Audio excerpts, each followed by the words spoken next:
എന്താണ് anticipatory bail അഥവാ മുൻകൂർ ജാമ്യം? പോലീസ് അറസ്റ്റ് ചെയ്യുന്നതിന് മുമ്പ് ഒരാളെ ആ അറസ്റ്റ് ചെയ്യുന്നതിൽ നിന്നും സംരക്ഷിക്കുന്ന കോടതി ഉത്തരവിനെയാണ് മുൻകൂർ ജാമ്യം അഥവാ ആന്റിസിപ്പേറ്ററി ബെയിൽ എന്ന് പറയുന്നത്. വ്യാജമോ പ്രേരിതമോ ആയ കേസിൽ അറസ്റ്റ് ചെയ്യപ്പെടുമെന്ന് ഭയപ്പെടുന്ന ഏതൊരാൾക്കും ഇത് ഒരു നിയമപരമായ സംരക്ഷണമാണ്. ഏത് നിയമപ്രകാരമാണ് മുൻകൂർ ജാമ്യം ലഭിക്കുക? പഴയ CRPC പ്രകാരം മുൻകൂർ ജാമ്യം സെക്ഷൻ 438 ആയിരുന്നു. പുതിയ BNSSൽ ഇപ്പോൾ ഇത് സെക്ഷൻ 482 ആണ്. സെക്ഷൻ നമ്പർ മാറിയെങ്കിലും ആശയവും ഉദ്ദേശവും മാറിയിട്ടില്ല. ആർക്കൊക്കെയാണ് മുൻകൂർ ജാമ്യത്തിന് അപേക്ഷിക്കാവുന്നത്? ഒരു ക്രിമിനൽ കേസിൽ അറസ്റ്റ് പ്രതീക്ഷിക്കുന്ന ഏതൊരു വ്യക്തിക്കും, അതായത് അറസ്റ്റ് ചെയ്യപ്പെടുമെന്ന് ഭയം ഉള്ളവർക്ക് പോലും അപേക്ഷിക്കാൻ സാധിക്കും. അതിനായി രജിസ്റ്റർ ചെയ്യപ്പെട്ട ഒരു FIR അല്ലെങ്കിൽ വാറന്റോ ഇവയൊന്നും വേണമെന്നില്ല.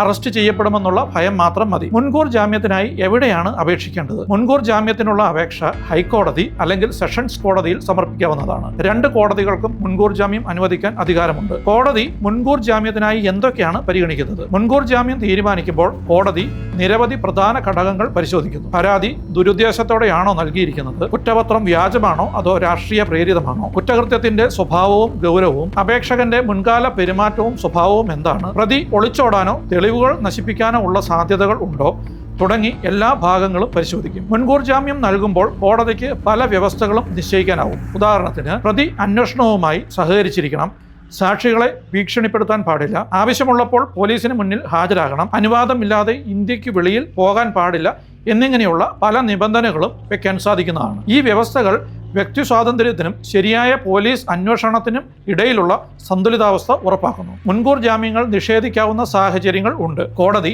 സാധാരണയായി മുൻകൂർ ജാമ്യം നിഷേധിക്കുന്നത് കുറ്റകൃത്യം വളരെ ഗുരുതരമാണെങ്കിൽ മുൻകൂർ ജാമ്യം നിഷേധിക്കപ്പെടാം. പ്രഥമ ദൃഷ്ടിയിൽ ശക്തമായ തെളിവുകൾ ഉണ്ട്, പ്രതി സാക്ഷികളെ സ്വാധീനിച്ചേക്കാം, പ്രതി ഒളിവിൽ പോകാൻ സാധ്യതയുണ്ട്, പ്രതി ഒരു സ്ഥിരം കുറ്റവാളിയാണ്, ഇങ്ങനെയൊക്കെ കാണുന്ന സാഹചര്യങ്ങളിൽ ജാമ്യം നിഷേധിക്കപ്പെട്ടേക്കാം. മുൻകൂർ ജാമ്യം അറസ്റ്റിൽ നിന്നും പൂർണ്ണമായി സംരക്ഷിക്കുമോ? തീർച്ചയായും സംരക്ഷിക്കും. കോടതി മുൻകൂർ ജാമ്യം അനുവദിച്ചു കഴിഞ്ഞാൽ ഒന്നുകിൽ കോടതി ജാമ്യം റദ്ദാക്കുകയോ അല്ലെങ്കിൽ ഭേദഗതിയോ ചെയ്യുകയോ ചെയ്യുന്നില്ല എങ്കിൽ ആ വ്യക്തിയെ പോലീസിന് അറസ്റ്റ് ചെയ്യാൻ കഴിയുകയില്ല.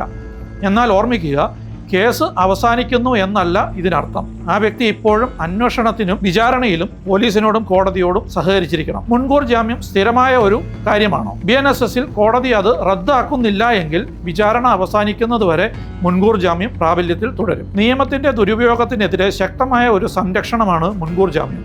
കൂടാതെ ഇന്ത്യൻ ഭരണഘടന പ്രകാരം മൗലിക അവകാശമായ വ്യക്തി സ്വാതന്ത്ര്യം സംരക്ഷിക്കാൻ ഇത് സഹായിക്കുന്നു. ഈ വിശദീകരണം നിങ്ങൾക്ക് മുൻകൂർ ജാമ്യത്തെക്കുറിച്ച് വ്യക്തമായി മനസ്സിലാക്കാൻ സഹായിച്ചുവെന്ന് ഞാൻ പ്രതീക്ഷിക്കുന്നു.